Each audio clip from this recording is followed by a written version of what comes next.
Hello everyone, আপনি যখন ফেসবুকে নিউজ ফিড চেক করছেন হয়তোবা লক্ষ্য করেছেন যে কেউ এই ধরনের ট্রেন্ডিং পিকগুলো তাদের পেজ অথবা প্রোফাইল থেকে আপলোড করছে। তো এইসব ছবিকে বলে ফ্লোরাল ব্যাকগ্রাউন্ড ফটো। আপনিও কি চাচ্ছেন এই ধরনের পিকগুলো তৈরি করতে আপনার বা আপনার পছন্দের মানুষের ছবিগুলো দিয়ে? তো আজকে আমরা জানবো কিভাবে মোবাইলের মাধ্যমে খুব সহজেই এই ধরনের পিকগুলো তৈরি করা যায়। তো কিভাবে আমরা মোবাইলের মাধ্যমে খুব সহজেই এই ধরনের পিকগুলো তৈরি করতে পারি, আজকে ভিডিওতে আমরা সেটাই দেখব। তো সাথে আছি আমি শুভ, আপনারা দেখছেন আপনাদের প্রিয় চ্যানেল সুপ্রম শুভ। তো চলুন বন্ধুরা, মূল পর্বে চলে যাওয়া যাক।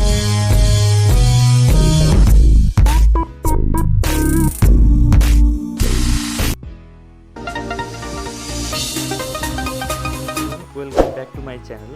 তো আমরা মূল কাজটি করার জন্য প্রথমে আমাদের ডাটা কানেকশনটি অন করে নিব, দেন আমরা ক্রোম ব্রাউজারে চলে যাব কিছু ছবি ডাউনলোড করার জন্য। যেমন আমি এখান থেকে গুগল থেকে সার্চ দিয়ে কিছু ছবি ডাউনলোড করে রেখেছি।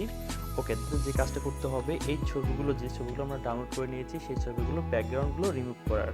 তো আমি দুইটা ধরনের ওয়েতে আমরা ব্যাকগ্রাউন্ডটা রিমুভ করতে পারি। প্রথমত হচ্ছে remove.bg যে ওয়েবসাইটটা আছে সেই ওয়েবসাইট থেকে আমরা গুগল ব্যাকগ্রাউন্ডগুলো চেঞ্জ করতে পারি, অথবা remove.bg থেকে যদি ব্যাকগ্রাউন্ড রিমুভ করি তাহলে আমাদের লো কোয়ালিটির ছবিগুলো ডাউনলোড হয়ে যায়, অর্থাৎ কোয়ালিটি লস হয়ে যায়।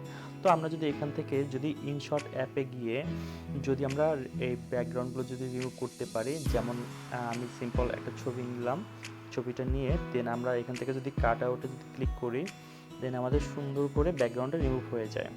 তো আমরা এখান থেকে টিক চিহ্নে ক্লিক করব, দেন আমরা সেভে ক্লিক করে ছবিটা সেভ করে নিব। তো এখন আমাদের যে কাজটা করতে হবে সেটা হচ্ছে পিক্সেল ল্যাব যে অ্যাপটি, সেই অ্যাপটি ডাউনলোড করে নেবেন। আমার ডাউনলোড করা আছে, আমি সরাসরি ওপেন করে নিচ্ছি। তো এখানে একটা কথা বলে রাখি, আমার ভিডিও ডিসক্রিপশন বক্সে আমি কিছু ব্যাকগ্রাউন্ডের ছবি দিয়ে দেবো, যেগুলোকে বলে যে বললাম ফ্লোরাল ব্যাকগ্রাউন্ড। তো এই ফটোগুলো আমি আমার ডিসক্রিপশন বক্সে দিয়ে দেবো, আপনারা চাইলে সেখান থেকে ডাউনলোড করে নেবেন। অনেকগুলো আমরা এখানে ক্লিক করব, দেন আমরা ফ্রম গ্যালারিতে ক্লিক করব, দেন আমাদের যে ব্যাকগ্রাউন্ডগুলো সেই ব্যাকগ্রাউন্ড থেকে একটি ব্যাকগ্রাউন্ড আমরা সিলেক্ট করে নেব। যেমন এখানে অনেক টিক চিহ্নে ক্লিক করলাম। তো আমরা এখান থেকে নিউ টেক্সটটি কেটে দিব। তো কেটে দিলাম, দেন আমাদের যে কাজটা হচ্ছে প্লাস আইকনে ক্লিক করব, দেন ফ্রম গ্যালারি।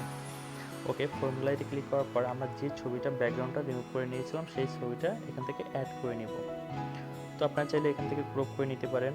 ওকে, তো আমরা ক্রপ করে এখান থেকে আমাদের সাইজ মতো বা আপনাদের পছন্দ মতো আপনারা এখান থেকে অ্যাডজাস্ট করে নেবেন।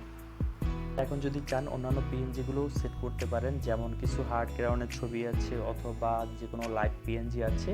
তো আমরা এখান থেকে চলুন কিছু পিএনজি অ্যাড করে নিই ফর্ম গ্যালারি থেকে। তো আমরা একটা পিএনজি সেট করে নিচ্ছি।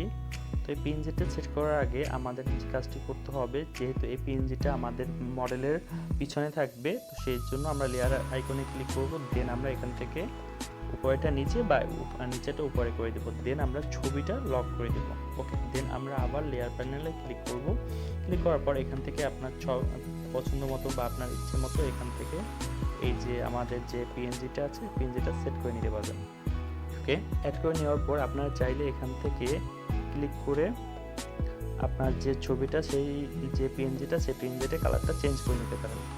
যেহেতু ছবির সাথে পিএনজির সাথে অ্যাডজাস্ট হয়ে গেছে, তো আমরা একটা কাজ করবো, এখান থেকে লকটা খুলে দেন আমরা পিএনজিটা লক করে দেবো এবং ছবিটার উপরে ক্লিক করে এখানে যদি এই বাটনে যদি ক্লিক করে দেন স্ট্রোক বলে একটি অপশন আছে, আমরা এখানে ক্লিক করবো, দেন এটা এনেবল করে দিব।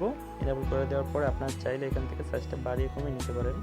তো আমরা চাইলে আরও একটি পিএনজি, ওই যে বললাম হার্ড গ্রাউন্ডের যে পিএনজিটা, সেটা চাইলে অ্যাড করতে পারেন। তো চলুন আমরা অ্যাড করে দেখি কেমন লাগছে। সাইজ মতো বসিয়ে নেই।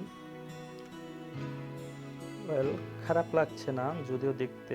তো আপনারা চাইলে এটা ব্যবহার করতে পারেন অথবা না চাইলে বাদ দিতে পারেন, তো কোনো সমস্যা নেই। তো আমরা এখন আমাদের কাজ মোটামুটি কমপ্লিট। এখন আমরা এই সেভ আইকনে ক্লিক করব, দেন সেভ অ্যাজ ইমেজ এখানে ক্লিক করব। এখানে ক্লিক করার পর আপনার ডিফল্টে ক্লিক করবেন, then ultra, then save to gallery.